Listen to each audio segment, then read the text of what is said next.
गांधी आश्रम परिसरात स्वराज्य फाउंडेशनच्या वतीने 80वा स्वातंत्र्य दिन मोठ्या उत्साहात आणि देशभक्तीच्या वातावरणात साजरा करण्यात आला। या निमित्ताने आयोजित सांस्कृतिक कार्यक्रमात परिसरातील विद्यार्थ्यांनी देशभक्तीपर गीते आणि भाषणे सादर करून उपस्थितांची मने जिंकली। कोल्हापुरी गेट पोलीस स्टेशनच्या पोलीस निरीक्षिका सीमा दाताळकर या कार्यक्रमाच्या अध्यक्षस्थानी होत्या। त्यांनी यावेळी उपस्थित विद्यार्थ्यांना मोलाचे मार्गदर्शन केले। स्वराज्य महिला फाउंडेशनचे अध्यक्ष रणजित वानखेडे यांच्या हस्ते गरजू विद्यार्थ्यांना शालेय साहित्याचे वाटप करण्यात आले। कार्यक्रमास नगरसेवक योगेश विजयकर, अर्चना पांडे, प्रियांका पाटणे, पंकज गायकवाड, अमोल मोकलकर, अमर जावे, उमेश कुशवाह आणि अक्षय माकोडे यांनी सदिच्छा भेट दिली। कार्यक्रमाच्या यशस्वी आयोजनासाठी बापूरावजी प्रधान, महादेव चव्हाण, संतोष मोरे,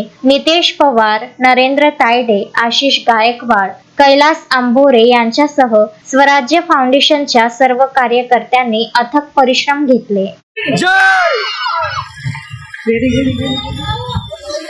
आता सगळ्या शाळेच्या विद्यार्थ्यांनी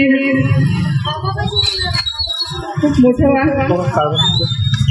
एक प्रेरणा आपल्या समोर ठेवा की आपल्याला खूप मोठं व्हायचं आहे आणि इतर सगळ्या गोष्टीपासून दूर राहा, व्यसनांपासून दूर राहा, मोबाईल पासून दूर राहा आणि जर कोणी त्रास देत असेल तर आपल्या आईला सांगा, आपल्या शिक्षकाला सांगा, नाहीतर आपल्या शाळेत काका दिदी येतात त्यांना सांगा।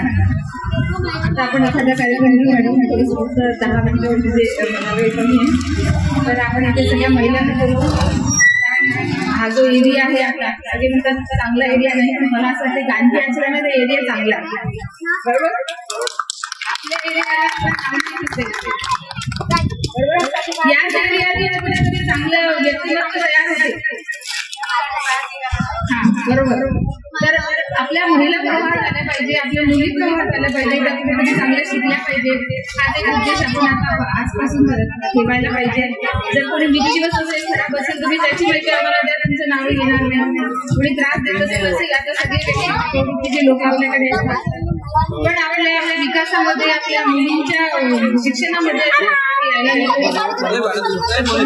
माझी पूर्णपणे मदत आहे या सगळ्या गोष्टीसाठी की इथल्या मुली महिला स्वावलंबी झाल्या पाहिजे, शिक्षित झाल्या पाहिजे। आणि गांधी आश्रम म्हणजे गांधीजींचं नाव आहे ना, तर मी त्यानंतर आश्रम शोधत होती की आश्रम नंतर सगळे म्हणे मॅडम नाही, हा गांधी आश्रमच याला नाव, म्हणजे नाव किती सुंदर आहे।